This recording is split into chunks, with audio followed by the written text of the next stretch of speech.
জি উর্মি, আমি শুনতে পাচ্ছি যে চাঁদপুরের জাহাজে 7 জনকে হত্যাকাণ্ডের ঘটনায় কিন্তু সারা বাংলাদেশে পণ্যবাহী নৌযান শ্রমিকদের কর্মবিরতি শুরু হয়েছে এবং এবং এবং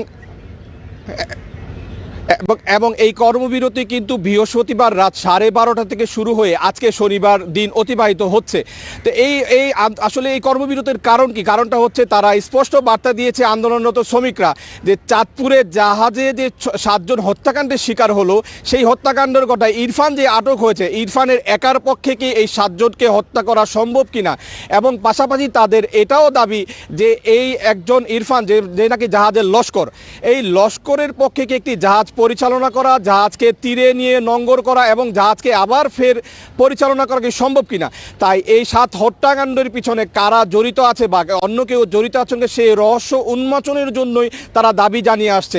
একই সাথে তাদের আরেকটি দাবি হচ্ছে যে চাঁদপুরে এই 7 জন হত্যাকাণ্ডের প্রত্যেকটি পরিবারকে 20 লাখ টাকা ক্ষতিপূরণ দিতে হবে।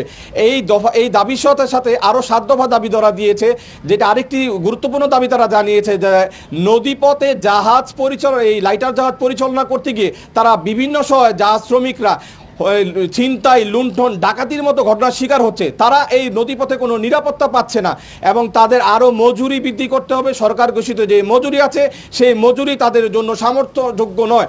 এইসব দাবি নিয়েই কিন্তু তারা এই আন্দোলন করেছে। তো আজকে কিন্তু আমি দেখাতে চাচ্ছি যে নারায়ণগঞ্জে দেখে আপনি এই নদীর তীর ঘেঁষে কিন্তু শত শত লাইটার জাহাজ কিন্তু এখানে বসে আছে।